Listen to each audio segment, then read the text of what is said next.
चलिए एक बार फिर से मैं आप लोगों के सामने हाजिर हुआ हूँ और आदा अर्ज़ अस्सलाम वालेकुम वरहमतुल्लाह। Very good evening. नमस्कार। मैं बहुत दिनों के बाद मैं आप लोगों के पास आया हूँ, लेकिन कुछ अच्छी बातें लेकर आया हूँ, कुछ हकीकत आपके सामने लेकर आया हूँ। क्या गलत हो रहा है ये बताने के लिए आया हूँ, और जो अच्छा है उसकी तारीफ भी करने के लिए आया हूँ। लेकिन चूंकि अब बहुत सारे लोगों को इस बात का इंतजार है कि अब 31 तारीख आ रही है, अब लॉकडाउन का पीरियड खत्म होने वाला है, आगे क्या होगा। तो एक अच्छी खबर ये है कि बहुत सारे दुकानदार मुझे फ़ोन करते हैं और ये कहते हैं कि साहब हमारा कारोबार कब शुरू होगा, कब हमारी दुकानें शुरू होगी। तो उनके लिए अभी अभी एक नया सर्कुलर जो आज ही के दिन निकला है, उस सर्कुलर के हिसाब से अब ये है कि 29 तारीख के दिन से ये एक्सपेरिमेंट किया जाएगा। अब औरंगाबाद जिले के अंदर इसका इम्प्लीमेंटेशन हम कौन सी तारीख से करते हैं, ये यहाँ के जितने भी अधिकारी है, ये अधिकारी उनके साथ बैठ के उसका इम्प्लीमेंटेशन किस तरह से होगा, ये तय करना बाकी है। लेकिन अगर देखा जाए तो जो नया सर्कुलर गवर्नमेंट ऑफ महाराष्ट्र ने निकाला है, उसके तहत अब हर तरह की दुकानों को सुबह 9 बजे से लेके शाम में 5 बजे तक के लिए खोला जा सकता है। यानी कि 9 से 5 हर तरह की दुकान जो है अपना कारोबार आप शुरू कर सकते हैं, लेकिन उसके लिए कुछ कंडीशंस डाली गई है। यानी कि आप ये समझ लीजिएगा कि जो राइट साइड की जो दुकानें हैं, अगर एक तरफ जितनी भी दुकानें हैं, अगर राइट साइड की अगर दुकानें जितनी भी है, तो एक दिन सिर्फ राइट साइड की दुकानें खुलेगी और दूसरे दिन लेफ्ट साइड की दुकानें खुलेगी। जिस दिन राइट साइड की दुकानें खुलेगी तो यानी कि लेफ्ट साइड पूरी तरह से खाली रहेगा, वहां पर आपकी गाड़ियां पार्किंग की जा सकती है, और जो सड़क का बीच का जो रास्ता रहेगा वो सोशल डिस्टेंसिंग के हिसाब से उसका इस्तेमाल किया जा सकता है। गवर्नमेंट ने कुछ कंडीशंस रखा है, दुकानदारों से ये कहा है कि सोशल डिस्टेंसिंग को मेंटेन करने के लिए दुकानों के सामने मार्किंग कर ली जाए कि ग्राहक कितनी दूर के डिस्टेंस के ऊपर खड़े रहना चाहिए। लेकिन मैं समझता हूँ ये एक अच्छा कदम है और सभी लोगों को इंतजार था, क्योंकि बहुत सारे लोग अब इस बात से परेशान थे कि हमारा कारोबार अब जल्द से जल्द शुरू होना चाहिए। तो इस नजरिए से ये सरकार के फैसले का हम स्वागत करते हैं, इस्तकबाल करता हूं मैं कि लेकिन औरंगाबाद के अंदर चूंकि गवर्नमेंट ऑफ महाराष्ट्र ने ये कहा है कि 29 तारीख के दिन से ये लागू किया जा सकता है, लेकिन लोकल एडमिनिस्ट्रेशन इसके ऊपर किस तरह से नजरिया रखते हुए ये 29 तारीख से इम्प्लीमेंटेशन किया जाएगा या 31 तारीख से किया जाएगा, ये यहाँ के जितने भी जिले के जिम्मेदार अधिकारी है, पदाधिकारी है, उन लोगों के साथ बैठकर इसके बारे में फैसला लिया जाएगा। दूसरी बात यह है कि एक सर्कुलर राशन कार्ड के ताल्लुक से भी निकला है। राशन के ताल्लुक से मुझे पर्सनली इस बात की बड़ी खुशी है कि इस लॉकडाउन के पीरियड में बहुत सारे गरीब लोगों को, जिन्हें ये नहीं पता था कि मेरा अधिकार कितना है राशन के ऊपर, अगर मुझे अनाज मिलना है तो मुझे कितना अनाज मिलना चाहिए, कितने पैसे में मिलना चाहिए, दुकानदार ने मेरे को अनाज देते वक्त मुझे जरूरी है, कंपलसरी है कि मुझे उसने अपना रसीद देना चाहिए, कितने पैसे में वो अनाज दे रहा है उसकी रसीद बाज़ाब्ता मिलनी चाहिए, और हर ग्राहक का ये राइट है। मुझे खुशी इस बात की है कि हमने इस दौरान, मैं जब भी लाइव पे आया हूं फेसबुक के ऊपर, मैंने लोगों को एक जागरूकता निर्माण करने का, एक अवेयरनेस क्रिएट करने का काम किया हूं कि लोगों को अपना अधिकार, अपना हक समझना चाहिए कि आपको इतना अनाज आपके राशन कार्ड के ऊपर मिलना चाहिए, आपको फ्री का जो अनाज है वो फ्री का अनाज आपको, इतना अनाज आपको सरकार की तरफ से दिया जाना चाहिए। तो लोगों के अंदर एक जो जागरूकता आई, तो मैं समझता हूँ बहुत सारे लोगों ने इसका फायदा उठाया है। ये एक अलग बात है कि बहुत सारे राशन की दुकान वालों ने मुझे काफी कुछ कहा है कि ये ग्राहकों को मैंने जो समझाने का काम किया है, वरना हो ये रहा था कि दुकानदार अपनी मर्जी के हिसाब से काम कर रहा था। मैं एक बात सही मानों में अभी भी बताना चाहता हूं कि हर जिले के अंदर, मैं तो समझता हूं कि हर देश में पूरी हर जगह के ऊपर ये चलता है कि राशन की दुकानों का एक बहुत बड़ा सिंडिकेट काम करता है, और जो ये गरीबों का अनाज जो है ये ब्लैक में मार्केट के अंदर बेचता है। इस दौरान हमने भी बहुत कुछ स्टडी किया है, और चूंकि अब ये वक्त नहीं है कि हम इन मुद्दों को उठाए, लेकिन अगर ये सिस्टम अगर बेहतर नहीं हुआ तो मैं आपको यकीन दिलाता हूं कि मैं लोकसभा के आने वाले अधिवेशन के दौरान मैं ये मुद्दा पार्लियामेंट के अंदर उठाऊंगा। और जो जो लोग इसके अंदर शामिल है, और नेक्सस का मतलब ये है कि सिर्फ दुकानदार इसके अंदर शामिल है, ऐसा नहीं है। हकीकत ये है कि इसमें कई अधिकारी लोग भी शामिल है, कई एजेंट लोग शामिल है। दुकान किसी एक के नाम के ऊपर है, चला कोई और रहा है, उसको कमीशन दे दिया जाता है। बल्कि यहाँ तक ये है कि इतना बड़ा नेक्सस है कि किस लेवल के ऊपर ये कहाँ कहाँ मैनेज किया जाता है, किसको कितना हफ्ता दिया जाता है, ये भी सब जानकारी है। और मैं आप लोगों से भी गुजारिश करना चाहूंगा कि आप लोग भी अपने तौर के ऊपर इसकी जानकारी देते रहिएगा। ऑनलाइन अगर जाएंगे तो ग्राहकों को ये समझना चाहिए कि ऑनलाइन में आपको पता चलता है कि आपको अनाज कितना मिलना चाहिए और आपको कितना दिया जा रहा है। दुकानदार नाराज तो होगा ही, क्योंकि पहली मर्तबा उसके दुकान से सही तरह से अनाज मिल रहा है। अब एक बात जो पिछले 2 महीने से हम लोग चीख चीख कर कह रहे थे कि जिसके पास राशन कार्ड है उसे तो ये अनाज मिल रहा है, लेकिन जिन लोगों के पास राशन कार्ड नहीं है तो क्या वो भूखे मर जाए? उनके लिए कुछ नहीं होना चाहिए। तो आखिरकार सरकार ने ये फैसला लिया है और एक नया नोटिफिकेशन जारी करते हुए सरकार ने ये बताया है कि जिन लोगों के पास 19 तारीख का ये परिपत्रक है, जिसके अंदर लिखा है की कोणत्याही राज्य योजनेमध्ये समाविष्ट नसलेल्या विना सिद्ध पत्रिका धारकांच्या ना माहे मे व जून 2020 या 2 महिन्याच्या कालावधीकरिता मोफत तांदूळ वितरित करण्यात येणार आहे। यानी कि मई और जून में उन लोगों को भी अनाज मिलेगा जिनके पास कोई राशन कार्ड नहीं है या जो कोई भी गवर्नमेंट की स्कीम के अंदर बैठते नहीं है। उन लोगों की लिस्ट तैयार करने का है, उन लोगों की लिस्ट तैयार करके डिस्ट्रिक्ट कलेक्टर ऑफिस में देने का है या म्युनिसिपल कमिश्नर ऑफिस के अंदर देने का है। उसके भी बहुत सारे नियम बनाए गए हैं। सिर्फ अफसोस इस बात का है कि बहुत देर कर दी ये नोटिफिकेशन निकाल कर। अगर ये शायद पहले निकल जाता तो बहुत सारे लोगों का, क्योंकि सरकार भी जानती है कि बहुत सारे ऐसे लोग हैं जो जिनके पास राशन कार्ड नहीं है। तो मैं उन लोगों का शुक्रिया अदा करूंगा, बहुत सारे एनजीओ जिन्होंने इस मौके के ऊपर गरीबों तक खाना पहुंचाने की कोशिश की है, प्रयत्न किया है। वो लोग अगर नहीं होते तो मेरे हिसाब से एक बहुत बड़ी गंभीर समस्या प्रशासन के सामने, सरकार के सामने होती। तो मैं उन तमाम लोगों का शुक्रिया अदा करता हूं।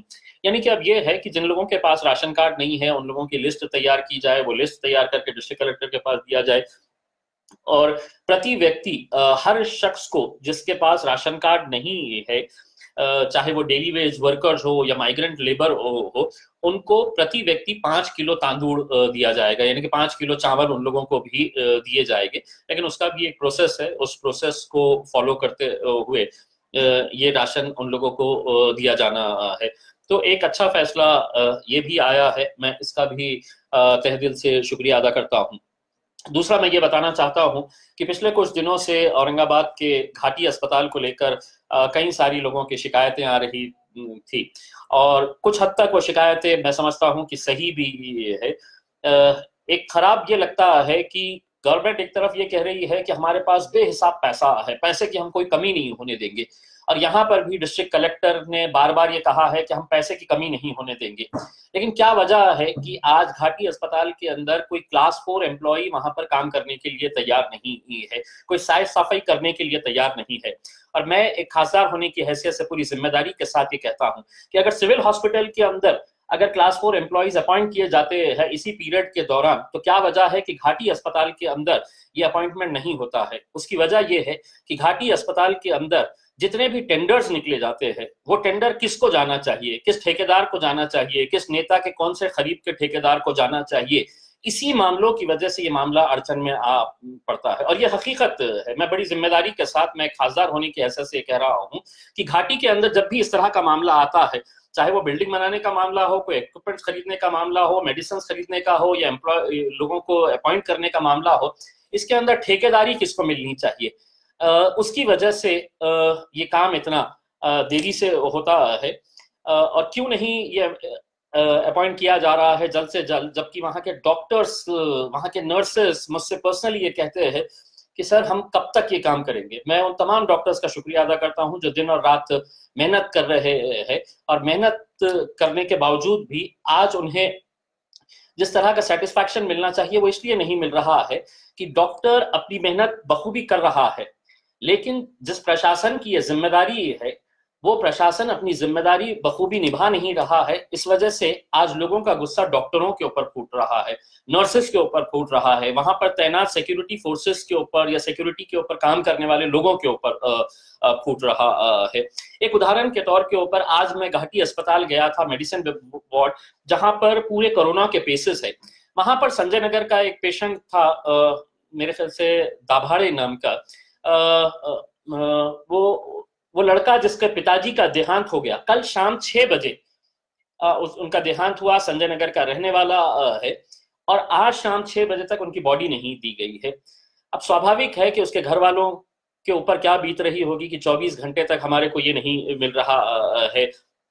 ऐसे बहुत सारे केसेस है कि जहां पर सिर्फ एक प्रोसीजरल डिले जिसे हम कहते हैं कि कागजी खाना पूर्ति के वजह से बताया यह गया है कि साहब नहीं, उसका मेडिकल जो कोविड का टेस्ट आना था वो कोविड का टेस्ट बराबर से नहीं आया है, दोबारा लेना है। अरे उसके पिताजी मर चुके हैं, अब उन्हें अंतिम संस्कार के लिए आप इज्जत से उनकी बॉडी दे दीजिएगा ताकि वो परिवार वाले कम से कम अपने घर वालों का अंतिम संस्कार कर सके। या कोई ऐसे लोग जिनकी जैसा आज आसिफिया कॉलोनी के अंदर 2 मौतें हुई, वो उनके लिए भी यही है। दिक्कत कहाँ आ रही है, कोई अगर मर जाता है तो वहां पे उसके रिश्तेदार को कॉर्पोरेशन जाना पड़ता है मेडिकल सर्टिफिकेट लाने के लिए। क्या प्रशासन को इतना समझ में नहीं आ रहा है कि इतनी सारी मौतें हो रही है तो उनके परिवार वालों को इतना घुमाया फिराया क्यों जा रहा है? क्या एक क्लर्क महानगर पालिका का घाटी अस्पताल के अंदर नहीं बैठ सकता है रजिस्टर लेके और वहीं का वहीं डेथ सर्टिफिकेट इश्यू कर ले? या कम से कम हम टेक्नोलॉजी की बात करते हैं तो ऑनलाइन प्रोसेस के जरिए 10 मिनट के अंदर मेडिकल सर्टिफिकेट आ जाना चाहिए। मेडिकल सर्टिफिकेट नहीं मिल रहा है तो डिले हो जा रहा है। कई ऐसे केसेस है कि जहां पर नॉर्मल डेथ हुआ है तो एमएलसी रजिस्टर हो जाती है घाटी के अंदर, तो उसके लिए पुलिस स्टेशन को इन्फॉर्म करना पड़ता है। अब जब पुलिस स्टेशन को इन्फॉर्म करते हैं तो वहां से पुलिस वाले आने के लिए बड़ा टाइम लगा देते हैं। जैसा कुछ दिन पहले मुझे एक पेशेंट का फोन आया कि सर मेरे पिताजी के डेथ हो गई है, मेरे वालिद साहब का इंतकाल हो गया है और मैं यहाँ से सुबह से बैठा हूँ, और मोर्चरी वाले कहते हैं जब तक पुलिस वाले नहीं आएंगे तो हम नहीं कर सकते हैं। तो पुलिस वालों को मैंने फोन किया तो पुलिस वाले निकल के आए। 2 दिन पहले एंड्योरेंस कंपनी के एक एम्प्लॉय का देहांत हो गया, वहां पे पुलिस स्टेशन में जाके बैठे तो पुलिस स्टेशन वाले पुलिस वाले नहीं आ रहे थे। फिर मैंने फोन करके उनको बोला कि साहब आप जल्दी पहुंचिए।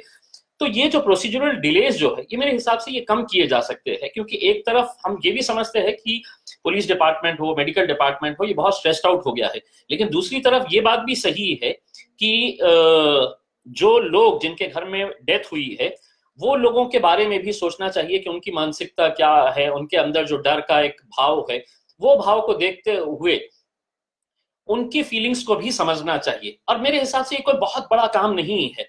अगर म्युनिसिपल कमिश्नर ने चाहा तो कल का कल एक क्लर्क को बिठा के महाघाटी के अंदर बिठा दें कि डेथ सर्टिफिकेट वहीं का वहीं इशू कर दीजिएगा। आप पुलिस स्टेशन से पुलिस आने की जरूरत ही नहीं है, एक सेपरेट पुलिस टीम बना दी जाए और वहां पर जिसका भी पंचनामा करना है वो पंचनामा कर दे और कंसर्न पुलिस स्टेशन को आप रिपोर्ट अपनी भेज दे। तो ये जो प्रोसीजरल डिलेज है ये क्यों नहीं एड्रेस किए जा रहे हैं, ये यहाँ के इंचार्ज लोग ही बता सकते हैं। मैंने अपना सुझाव तो इस बारे में रख ही दिया है। दूसरा ये है कि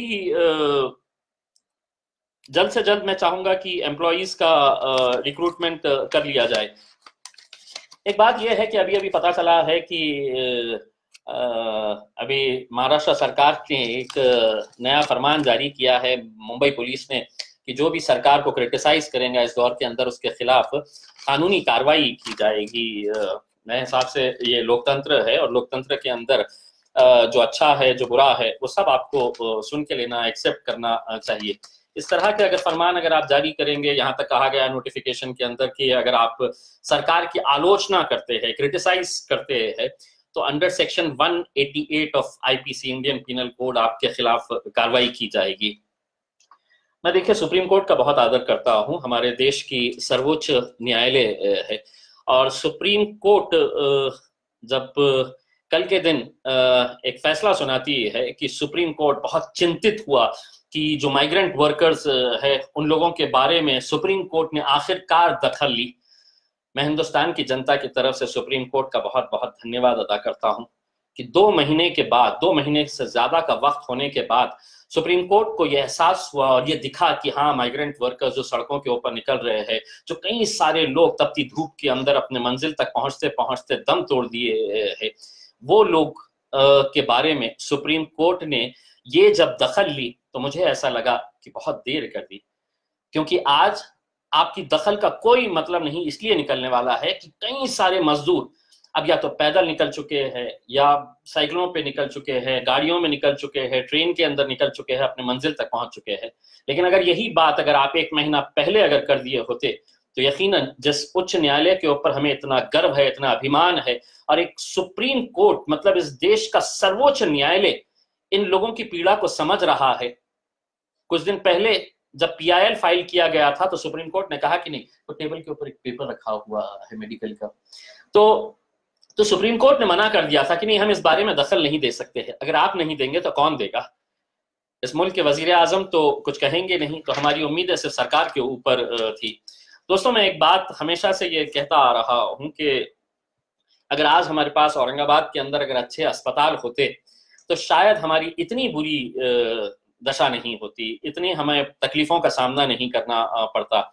मुझे अफसोस इस बात का है कि जब भी मैंने अच्छे अस्पतालों के लिए आवाज उठाई तो मेरे ऊपर आलोचना ये की गई कि नहीं, मैं देखिए किसी के स्मारक का विरोध कर रहा हूँ, किसी महान पुरुष का विरोध कर रहा हूँ। मेरा मकसद बिल्कुल ऐसा नहीं था, या मैं ये जानता था कि कोरोना वायरस कभी आएगा, लेकिन मुझे मालूम था कि हमारे पास मेडिकल सिस्टम कितना खराब है, और वो मेडिकल सिस्टम को अगर हमको बेहतर बनाना था तो हमारे पास मेडिकल सर्विसेज बहुत अच्छी सक्षम होने की जरूरत थी।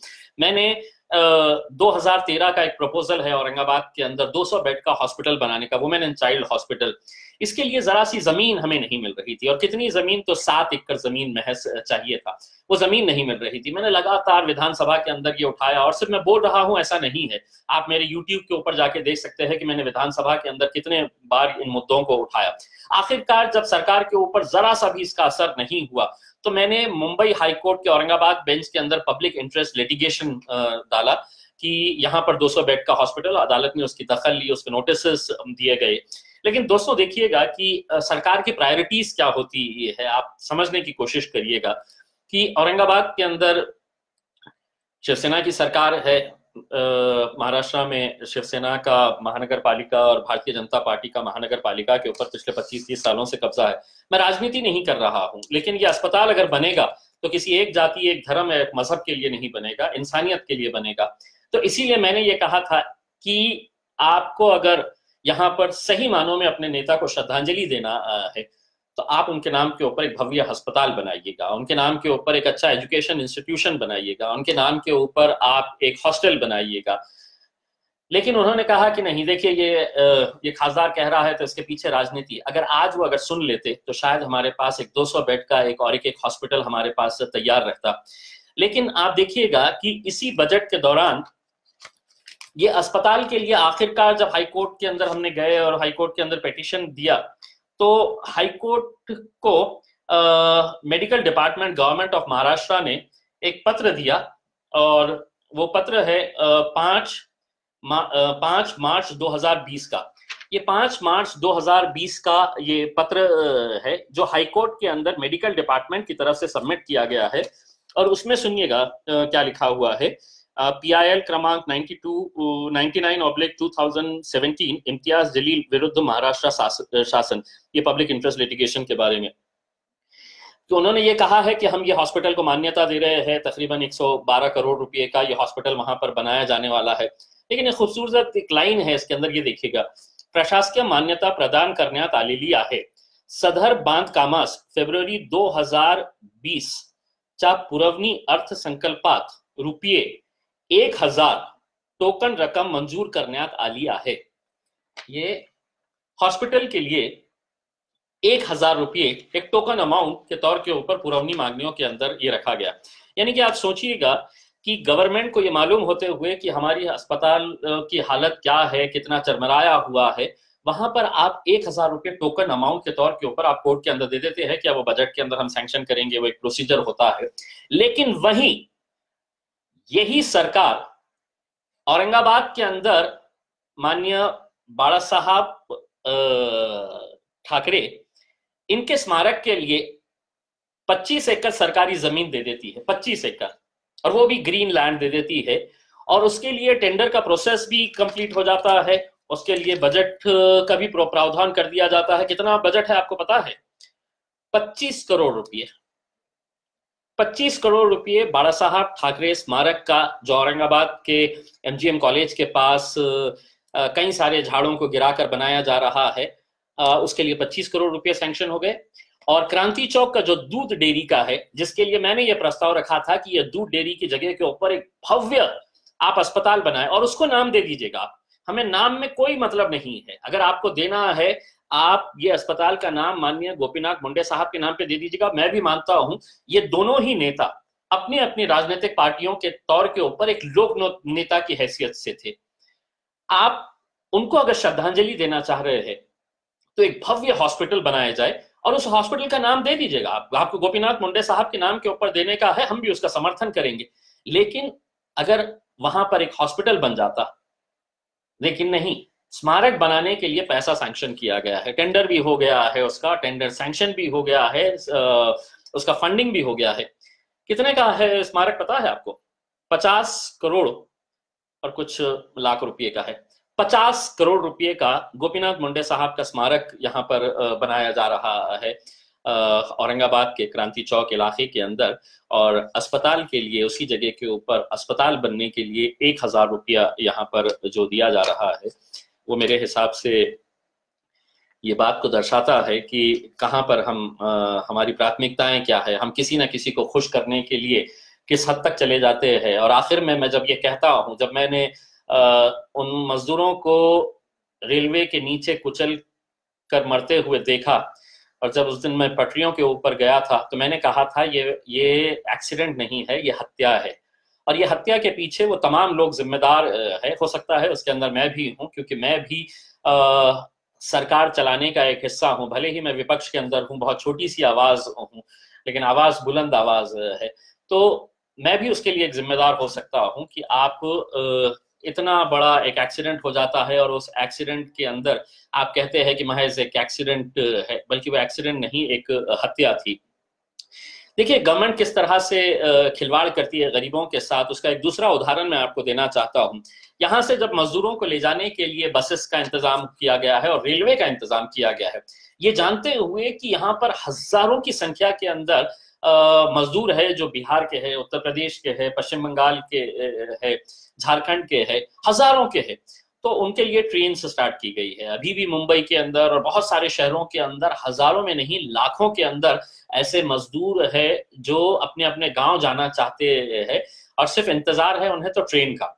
लेकिन अब ट्रेन जब यहाँ से औरंगाबाद से स्टार्ट की गई तो हम खुद गए थे ट्रेन के अंदर, वहां पर उन मजदूरों को छोड़ने के लिए, क्योंकि जो हेल्प डेस्क मैंने स्टार्ट किया था, क्या कम से कम वहां से 10,000 लोगों ने रजिस्ट्रेशन कराए थे। तो मुझे खुशी इस बात की है कि मेरी टीम ने उन 10,000 लोगों को ऐसी मदद पहुंचाई है कि आज कम से कम वो अपने घर पहुंच गए हैं। और यकीनन उनका आशीर्वाद, उनके परिवार वालों का आशीर्वाद, उनके घर वालों की दुआएं हमारे साथ है कि ऐसे मुश्किल घड़ी के हमने उनका साथ दिया। लेकिन जब ट्रेन के अंदर हमने जाकर देखा तो ट्रेन के अंदर ये बताया गया कि साहब इसके अंदर हमको सोशल डिस्टेंसिंग मेंटेन करना है। और सोशल डिस्टेंसिंग मेंटेन कैसा करना है? तो ट्रेन की जो बर्थ होती है उस बर्थ के ऊपर सिर्फ 2 ही लोग बैठेंगे, यानी कि ट्रेन के कंपार्टमेंट के अंदर सिर्फ 4 ही लोग बैठेंगे। अब मैंने जब वहां पर गया तो मैंने ये कहा कि साहब ये जो बच्चे हैं, ये जो माइग्रेंट्स है, ये एक एक रूम के अंदर 8-8, 10-10 मजदूर रहते हैं। ये इतने दिनों तक सोशल डिस्टेंसिंग का नहीं है, आज इनको घर पे जाने की बारी आई तो आप सारे कायदे कानून सोशल डिस्टेंसिंग की बात कर रहे हैं। जब आपने शराब के बारे में फैसला लिया था तो लोग एक दूसरे के आंख के ऊपर चढ़कर जा रहे थे, तब आपको सोशल डिस्टेंसिंग का एहसास नहीं हुआ था। आपको तो ये चाहिए था कि हमें पैसा कितना मिलेगा करके। आज यही गरीब है तो उसके लिए ये कानून। तो फिर सरकार ने प्लेन्स की इजाजत दे दी, हवाई जहाज हम शुरू करेंगे करके, और प्राइवेट एयरलाइंस के साथ एयर इंडिया को भी इजाजत दे दी गई है। आप बहुत सारे नेट के ऊपर जाकर देख लीजिएगा, बहुत सारे फोटोज देख लीजिएगा, और उन फोटोज के अंदर आपको एक चीज दिखाई देंगी कि पहले सरकार ने यह फैसला किया कि जो हवाई जहाज के अंदर 3 सीटें लगातार होती है, जो बिल्कुल बाजू बाजू एकदम लग के होती है कि मेरा कंधा इनके साथ लग सकता है, एकदम तीनों के अंदर कोई डिस्टेंस नहीं होता है, सोशल डिस्टेंसिंग नाम की कोई चीज नहीं होती है। तो सरकार ने यह फैसला पहले लिया कि बीच की जो सीट रहेगी वो खाली रहेगी, वो हम बेचेंगे नहीं, और सिर्फ 3 की जगह 2 पैसेंजर्स जाएंगे, बीच की सीट खाली रख दी जाएगी। लेकिन प्राइवेट एयरलाइंस है, किसी ना किसी का इंटरेस्ट होता है, सरकार में बैठे हुए लोगों का इंटरेस्ट होगा, और उनका क्या एग्रीमेंट है उनके साथ, क्या अंडरस्टैंडिंग है उनके साथ, कि आप अच्छी तरह से जानते हैं। पता चला कि ये बीच वाली सीट का मामला हटा दिया गया है। अब जितने भी प्लेन्स चलाए जा रहे हैं, उन प्लेन्स के अंदर 3 पैसेंजर्स एक साथ मिलकर बैठ के जा रहे हैं 3 घंटे, लेकिन ट्रेन के अंदर कहते हैं कि नहीं, वो गरीब है तो उसको नहीं, हम एक एक ही जाने देंगे, एक ही बर्थ के ऊपर एक एक ही जना जाएगा, बैठेगा भी एक ही जना। तो आप ये सोचिएगा कि क्या सरकार का एग्रीमेंट हुआ है कोरोना वायरस के साथ कि नहीं? साहब, अगर आप प्लेन में अगर जाएंगे तो मैं बिल्कुल सताऊंगा नहीं पैसेंजर्स को, किसी भी तरह से उनको परेशान नहीं करूंगा, लेकिन ट्रेन के अंदर मैं आपको बराबर, अगर आप दूर दूर नहीं बैठेंगे तो मैं तो अटैक करूंगा करके। तो ये जो डुअल पॉलिसी है सरकार की, ये क्यों है? मतलब गरीबों को और कितना परेशान किया जाएगा? मुझे मालूम है कि मैं क्रिटिसाइज कर रहा हूं, लेकिन ये राइट है मेरा, क्योंकि ये डेमोक्रेटिक कंट्री है, और डेमोक्रेटिक कंट्री के अंदर मुझे बोलने का अधिकार है, मुझे अपनी शिकायत रखने का पूरा अधिकार है। लेकिन आप ये नियम बनाते हुए एयरलाइंस के लिए एक अलग कानून बना रहे हैं, और आप रेलवेज के लिए एक अलग कानून बना रहे हैं। तो मेरे हिसाब से ये बहुत ही दुर्भाग्यपूर्ण बात है कि आज इस तरह से ये फैसले लिए जा रहे हैं। मैं सिर्फ इतना उम्मीद करूंगा कि अब हम 31 तारीख के दिन करीब आ रहे हैं, बहुत उम्मीद है, और कि हम लोग ने बहुत अच्छे तरीके से इसको हैंडल किया है। ये अलग बात है कि कई इलाकों के अंदर जिस तरह से सील किया गया था, मैं कतई इस बात के फेवर में नहीं हूं कि जिस तरह से सील कर दिया गया था, ऐसा था कि मतलब वहां से अगर किसी को इमरजेंसी के लिए भी बाहर निकलना होता है तो छोटा सा स्पेस तक नहीं छोड़ी गई थी। तो मैं उसका जमकर, मेरी नाराजगी भी मैंने दर्ज कराया हूं। तो बहुत ही मतलब गलत तरीके का ये डिसीजन था कि पूरे एरिया को आपने बैम्बूज लगा के, टीन के शेड्स लगाकर सील कर दिए है। अगर किसी को इमरजेंसी के लिए भी अगर बाहर जाना है तो वो बाहर नहीं आ सकता था, क्योंकि आपने इस तरह का, अगर किसी लेडीज को अगर किसी जरूरत काम से या किसी दूसरे हॉस्पिटल में जाने के लिए भी अगर रहता तो उनके लिए ये पॉसिबल नहीं था। तो मेरे हिसाब से ये जिस किसी ने भी फैसला किया है, बहुत ही गलत फैसला था। इससे लोगों के अंदर नाराजगी बड़ी बड़ी है, लेकिन उसके बावजूद भी लोगों ने पूरी तरह से कोऑपरेट किया है, इसीलिए मैं लोगों का तहे दिल से शुक्रिया अदा करता हूं। मैं घाटी अस्पताल के तमाम डॉक्टर से यही कहना चाहूंगा कि आप लोग बहुत मुश्किल घड़ी के अंदर काम कर रहे हैं, लेकिन एक बात मैं कहना चाहता हूं कि गवर्नमेंट पैसा बहुत देती है, लेकिन अल्टीमेटली अगर उस पैसे का सही मानों में अगर इस्तेमाल नहीं होता है तो आप लोगों को उसका टारगेट बनाया जाता है। पब्लिक समझती है कि देखिए ये डॉक्टर्स हमारा साथ नहीं दे रहे हैं। इसीलिए जब कोरोना वायरस खत्म हो जाएगा तो मैं इंडियन मेडिकल एसोसिएशन से ये कहूंगा कि गवर्नमेंट हॉस्पिटल्स या गवर्नमेंट के डॉक्टर्स जितने भी है, ये सब यूनाइटेड खड़े रहिएगा, अपनी आवाज उठाइएगा, अपनी आवाज बुलंद करिएगा, और सरकार से ये कहिएगा कि हमको ये फैसिलिटीज चाहिए। अगर ये फैसिलिटी अगर नहीं प्रोवाइड की गई तो आगे हम काम करेंगे या नहीं करेंगे। ये कोरोना वायरस के बाद आप लोगों को एक फर्म स्टैंड लेना पड़ेगा, वरना होगा ये कि आपकी खामोशी आप लोगों को कहीं पब्लिक के गुस्से का सामना करने पर ना मजबूर कर दे। तो इसीलिए डॉक्टर्स को, मेडिकल स्टाफ को, तमाम गवर्नमेंट हॉस्पिटल्स की टीम को मैं रिक्वेस्ट करना चाहूंगा कि आप लोगों को एक फर्म स्टैंड लेना पड़ेगा कि हमारे को ये फैसिलिटीज देना। आज हकीकत ये है कि इतना पैसा अगर आ रहा है तो पीपीई किट्स क्यों नहीं अबंडेंट है, जो सेफ्टी गेयर्स जो चाहिए है वो क्यों नहीं है? क्या वजह है कि क्लास 4 एम्प्लॉइज को आप अपॉइंट नहीं कर पा रहे हैं? हर बार ठेकेदारी ठेकेदारी ठेकेदारी के अंदर कितना वक्त, कितनी जाने जा रही है। तो इसके ताल्लुक से जल्द फैसला ले। मेरे ताल्लुक से मैं ये कहना चाहूंगा कि हम लोगों ने अपने तौर के ऊपर बहुत सारी कोशिशें की है, बहुत सारे एनजीओज के साथ, हमारा भी दुआ फाउंडेशन के नाम से हमारा भी हम लोग काम करते आ रहे हैं। अभी हमने, चूंकि अब रमजान खत्म हो गया है, तो हमने कम्युनिटी किचन एक तैयार किए है, जो सेंट्रलाइज्ड किचन है पाकिज़ा फंक्शन हॉल के अंदर, और वहां पे हम लोग खाना बना के अब हर गरीब बस्ती के अंदर भेजने की हमारी जितनी हैसियत है उसके हिसाब से हम लोग भेज रहे हैं। बहुत सारे लोग उसके अंदर, हम चाहेंगे कि आप भी जुड़े, आप भी इस नेक काम के अंदर ये करें। कुछ लोगों की एक आदत होती है कि सोशल मीडिया के उस दौर के अंदर है कि जिस इंसान का अपने घर के अंदर कोई सुनता नहीं है वो देश को भी ज्ञान बांटने के लिए निकलता है। और कुछ लोगों की आदत है कि ये क्या कर रहा है, इसने अभी तक क्या किया, वो उसने अभी तक क्यों नहीं दिख रहा है करके। ये वो लोग हैं जो जिंदगी में खुद तो कुछ नहीं करेंगे, इनका काम सिर्फ यही है कि इसके ऊपर उंगली उठाना, इसके ऊपर कुछ इल्जाम लगा देने का। तो ऐसे लोगों को बहुत ज्यादा इनके तवज्जो देने की जरूरत नहीं है। जैसा कुछ दिन पहले मैंने देखा था कि एक सब्जी वाले साहब ने मेरे सब्जी फेंक कर कहा कि इम्तियाज जलील क्या कर रहे हैं करके। अगर मैं हकीकत बताऊं आपको तो आप भी हैरान हो जाएंगे कि ये पूरा स्टेज मैनेज था। किसी एक राजनीतिक पार्टी के नेता के जरिए इन्हें 2,000 रुपये दिया गया था कि ये सब्जी फेंके, क्योंकि जब वो फेंक रहे थे तो कैमरा पहले से ही ऑलरेडी ऑन था। तो ये सब चीजें जो है ये एक घटिया सोच का नतीजा है। मैं समझता हूँ कि लोगों ने ऐसी सोच से परे रहना चाहिए। मुझे कोई फर्क नहीं पड़ता है, ऐसे बहुत सारे लोग हैं जो दिन में फोन करते हैं और इस तरीके से बात करते हैं कि वो चाहते हैं इस उम्मीद से कि मैं कुछ तो भी उल्टा उन्हें जवाब दूं और वो रिकॉर्ड करे और फिर उसको वायरल करे कि देखिए खासदार किस तरह से ये कर रहा है। तो रोज ऐसे लोगों के फोन आते हैं जो इस उम्मीद के ऊपर रहते हैं कि खासदार ने कुछ ना कुछ तो भी गलत बोलना चाहिए। अब वो सब्जी तरकारी वाले का आप खुद जानते हैं कि 2-3 घंटे के अंदर लोगों को ऐसा लगा कि अरे कितना अच्छा अपने पास मटेरियल मिल गया है, देखो खासदार क्या कर रहा है। खासदार क्या कर रहा है ये खासदार जानता है और उसका रब जानता है। तुम्हारे जैसे लोगों की ना तो मैं परवाह करता हूँ ना फिक्र करता हूँ। बस जाते जाते आप लोगों के, ऐसे लोगों के लिए सिर्फ इतना ही कहना चाहूंगा कि मुखालिफत से संवरती है शख्सियत और भी मेरी। जो लोगों को मुखालिफत का मतलब नहीं मालूम है, विरोध से, मुखालिफत से संवरती है शख्सियत और भी मेरी। मैं अपने दुश्मनों का बड़ा एहतराम करता हूँ। थैंक यू वेरी मच, बहुत बहुत शुक्रिया।